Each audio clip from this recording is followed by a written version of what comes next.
प्रणबद्ध निवेदन कर रहा है गुरु रहमान, ये हुजूर आप लोग कैंसिल करवाइए। कब तक इंतजार कीजिएगा? इंतजार तो बहुत लंबा होता जा रहा है। इंतजार लंबा होगा तो फल भी बहुत मीठा होगा, ये बात याद रखिए। मैं जाऊंगा सबको लाने, सबके दरवाजे पर लाऊंगा, पैर पकड़ना होगा तो पैर पकड़ूंगा, महाआंदोलन होगी, अहिंसात्मक होगी, लेकिन री एग्जाम तक होगी।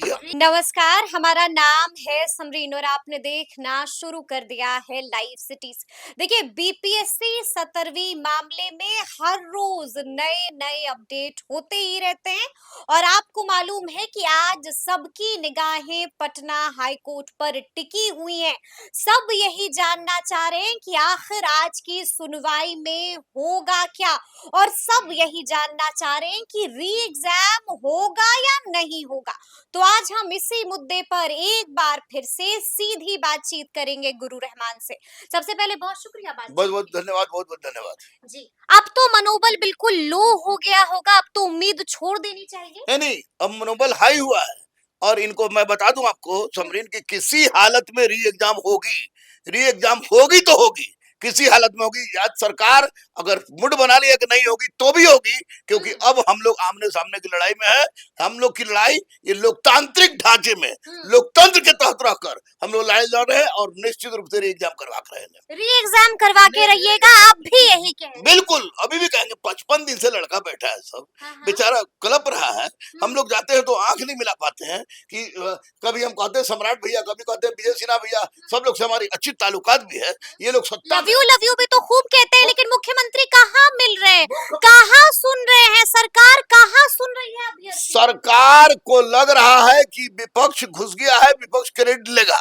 तो मैं माननीय मुख्यमंत्री से कह रहा हूँ, विजय सिन्हा से कह रहा हूँ, सम्राट चौधरी से कह रहा हूँ कि हुजूर कोई नहीं लेगा, कोई नहीं लेगा क्रेडिट। आप लोग आगे आके री एग्जाम करवाइए।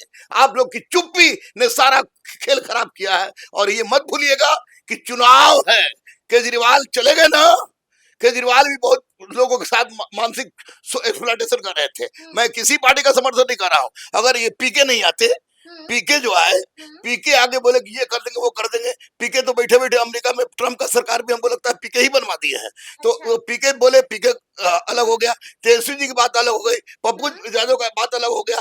कोई भी आया बच्चों के साथ केवल खेला है, बच्चों के साथ। क्या बात कह रहे हैं आप गुरुजी? आप कह रहे हैं कि पप्पू यादव ने खेल किया अभ्यर्थियों के साथ, आप कह रहे हैं प्रशांत किशोर ने खेल किया, और आप कह रहे हैं कि तेजस्वी यादव ने भी भ्रमित किया है। देखिए, एक बात मैं बता दूं कि अगर पप्पू यादव के बस की बात रहती तो पप्पू यादव को मैं नेता कभी नहीं मानता था, ना मानता हूँ। ही जो फिलोपेंथ्रिस्ट में आज भी कह रहा हूँ, लेकिन उस बेचारे के बस की बात थी नहीं, किनारे हटे।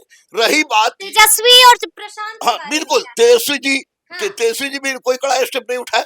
प्रशांत किशोर को तो आमरण अनशन पर बैठ गए। अब आप क्या चाह रहे हैं? प्रशांत किशोर तो ट्रम्प का सरकार बनवा दिए। अच्छा, बच्चों के साथ कोई कुछ नहीं किया यार, कोई कुछ नहीं किया है। ये लोग सिर्फ खेले उल्टे, ये इसको राजनीतिक मुद्दा बना दिए। और माननीय मुख्यमंत्री और दोनों डिप्टी सीएम इसको राजनीतिक मुद्दा समझ के बच्चों के विरुद्ध में खड़े हैं। तो खड़े हैं, काहे खड़े हैं भाई? री एग्जाम क्यों नहीं करा रहे हैं? अगर मुख्यमंत्री, अगर दोनों डिप्टी सीएम चाह जाते कि री एग्जाम हो तो री एग्जाम होता। इसमें बाद में इन लोग को आने की क्या आवश्यकता थी? निश्चित रूप से मैं स्पष्ट रूप से कहूंगा कि अगर इसके लिए कोई दोषी है तो माननीय मुख्यमंत्री है, इसके लिए कोई दोषी है तो वो दोनों डिप्टी सीएम है, क्योंकि सत्ता में वो लोग हैं और वो लोग बच्चों के साथ खेल रहे हैं। बच्चों के साथ इंसाफ देना है तो आप दीजिए, और री एग्जाम कहिए, आप ही की नाम होगी, आप ही की चर्चा होगी। हम लोग घूम घूम के आप लोग का चर्चा करेंगे, लेकिन री एग्जाम करवाइए, री एग्जाम करवा दीजिए। लेकिन गुरुजी, आपको मालूम है ना कि आज का दिन महत्वपूर्ण दिन है, पटना हाई कोर्ट में सुनवाई होनी है। क्या लगता है क्या हो? देखिए, पटना हाई कोर्ट में आज 22 तक पहुंच के रुका हुआ, देखिए हो रहा है कि आ जा रहा है कि नहीं आ रहा है। लेकिन हमें कोर्ट पर विश्वास था, कोर्ट पर विश्वास है और कोर्ट पर विश्वास रहेगा। हाई कोर्ट से अगर कुछ नहीं भी होता है तो सुप्रीम कोर्ट से बच्चे जीतेंगे, री एग्जाम होगी। लेकिन इतना दौड़ाने का एकमात्र जो कारण जो लोग हैं, वो लोग सत्ता में बैठे लोग हैं जो बच्चों की बात को नहीं सुने हैं, और इसी कारण बच्चे बेचारे बेचैन हैं। एक मुलाकात के लिए तो माने तक नहीं, सिर्फ एक मुलाकात मांग रहे थे। ये मुलाकात मत करें, जलवा दे हम लोग को 6-6 महीना, 1-1 साल के लिए जेल में, लेकिन री एग्जाम करवा दें।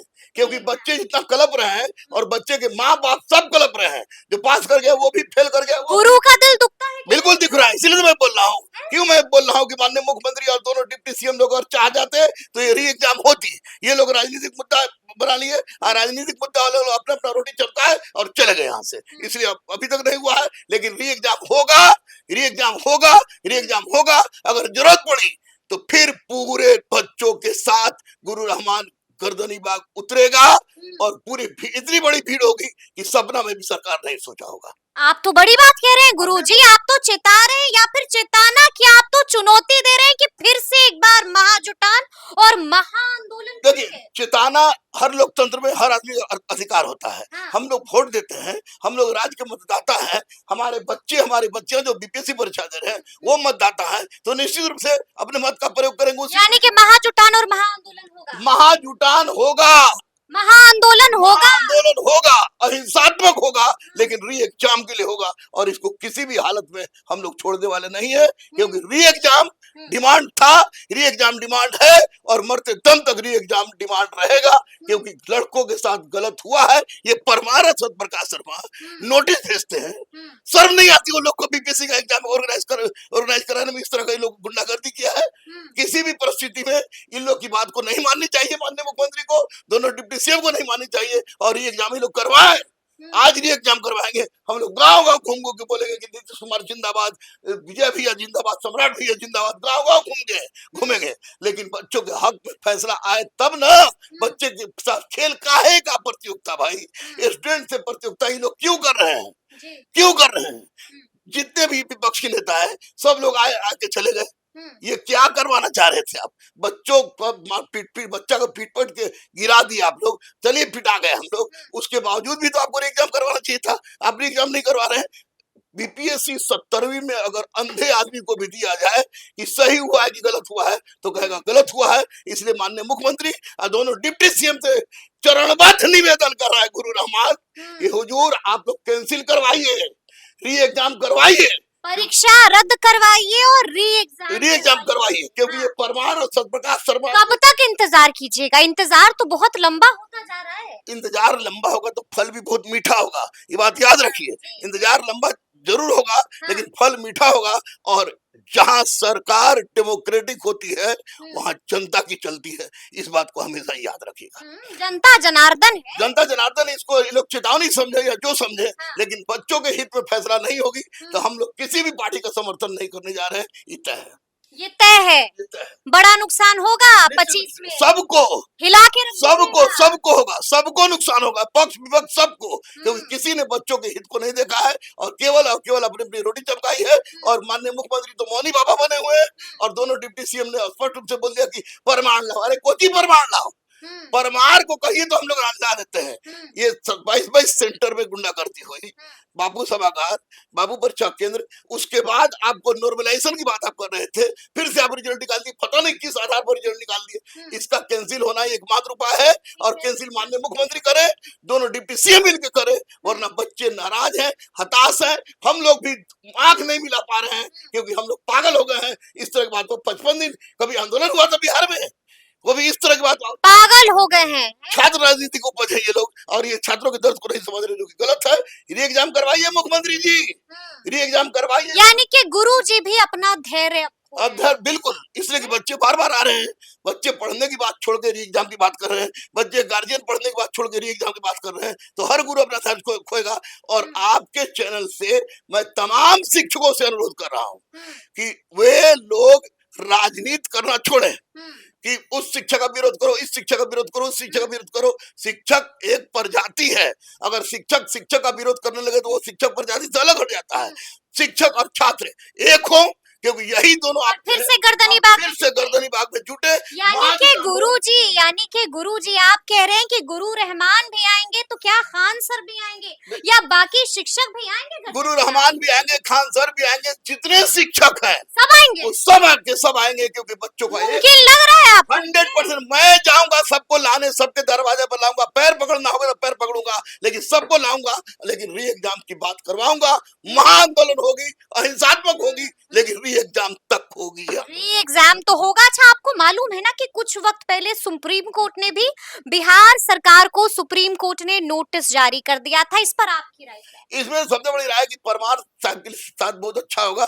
हाँ। उनको तो जेल भी जाना चाहिए, उनको जेल जाना चाहिए। और सुप्रीम कोर्ट स्वाभाविक विलेखित न्यायालय है, इसने जो किया है जबरदस्त ढंग से किया है। और ये राज्य सरकार जवाब दे कि परमार को कैसे अध्यक्ष बनवाए। अब परमार जवाब दे कि वो किस तरह से परीक्षा लेके मटक रहे हैं और लीगल पर लीगल नोटिस भेज रहे हैं, तो उससे कोई डरने वाला नहीं था, न डरा है और न ही डरेगा। अब जो आंदोलन होगी वो लाखों की संख्या में होगी, अहिंसात्मक होगी, गांधीवाद के बल पर होगी।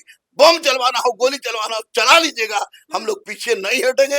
चाहे शिक्षक मरे, चाहे छात्र मरे आपके लाठी से, कोई दिक्कत नहीं। लेकिन जब तक री एग्जाम नहीं होगा हम लोग लड़ेंगे, उस समय तक लड़ेंगे जब तक री एग्जाम नहीं हो जाता है। चलिए चलिए, बड़ी बात कह दी है गुरुजी ने, साफ साफ कह दिया है कि हम लोग तब तक लड़ेंगे जब तक री एग्जाम नहीं हो जाता है।